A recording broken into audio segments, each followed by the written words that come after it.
Believe it or not, your feet and toes can influence your pelvic floor health. Most people think pelvic floor health has to do with the pelvic floor and disregard the fact that pelvic floor is not living there by itself. Everything influences everything else. For instance, your plantar fasciitis, flat feet, your toes, and your foot positioning influences your pelvic stability and your pelvic health. In this video, I will answer how plantar fasciitis and pelvic floor dysfunction are connected. Can flat feet impact pelvic floor health? Why should you spread your toes for pelvic health? Do toe spreaders or spacers help pelvic floor strength? And what are the best shoes for pelvic floor support? So let's begin. How plantar fasciitis and pelvic floor dysfunction are connected. Pelvic floor, let's just start with plantar fascia, is the bottom of your foot and is used when we walk. When the right structures work together well, we have no issues, but this basically nice, thick, soft tissue is a reflection of how well your feet are being used. When you get the inflammation of the fascia, plantar fascia, it means that the support system that is supposed to be there is not working. That leads to dysfunctional patterns of movement, which means instability of your joints, including your pelvis. Pelvic stability means, or instability means, pelvic floor dysfunction. Now let's talk about flat feet. Can flat feet impact pelvic floor health? Yes. Again, flat feet creates dysfunction in movement. In fact, flat feet causes internal rotation of your hips. That's your hips turning inward, which means we won't pick up the lower extremity to move forward like we're supposed to. We basically cut our steps short because of that limitation of that hip mobility, that internal rotation. This creates imbalances like clenching the glutes to shove the pelvis forward instead of pelvis rocking forward like it should.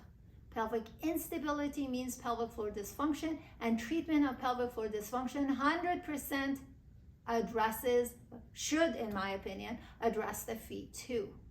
A lot of times that doesn't. In fact, 99% of the times we go internal with index finger through the vagina and or anus, and we try to do stuff to the inside. Let's talk about the next question. Why should you spread your toes for pelvic health? Well, spreading your toes practices what's referred to as the intrinsic muscles of the feet. Those are the muscles in this area of your feet. Basically, when it conditions the feet by practicing those intrinsic muscles working, it's much better. That base to the structure above gets wider. Instability of the feet and ankle mean instability of the lower extremities.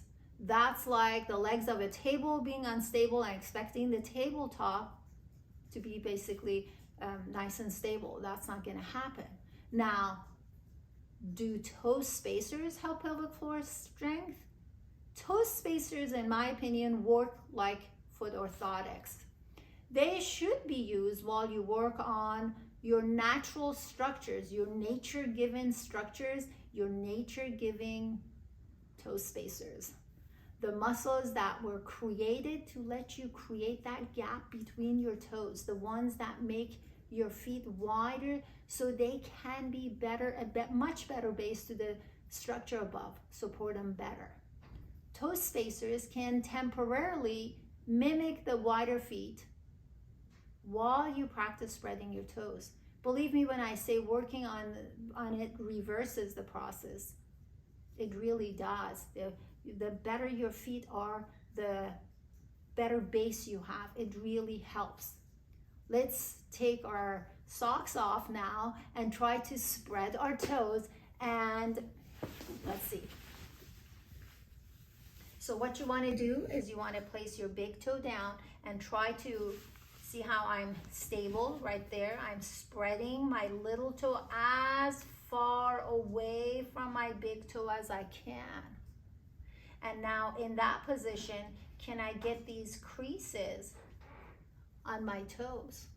Well, I practice this a lot, so I'm pretty good at it. Give that a try and see basically if you can do it. It takes time, so be patient. Let's answer the last question that I have, which is what are the best shoes for pelvic floor support? Best shoes are the ones that don't limit our toes spreading. So while I won't be giving you a brand name, I'll give you what to look for. So wide toes, arch support if you have flat feet and or are hypermobile. And if you're hypermobile, something with an ankle support, by the way. That's so important. So these narrow shoes, the pointy shoes, the ones that are high heel, they really are damaging to your feet, to your ankles, and obviously to your pelvic stability. This is a long video answering several questions that I hope you found helpful. If you need help with your issues, use one of the methods of contact to connect with me. And until next time, take care.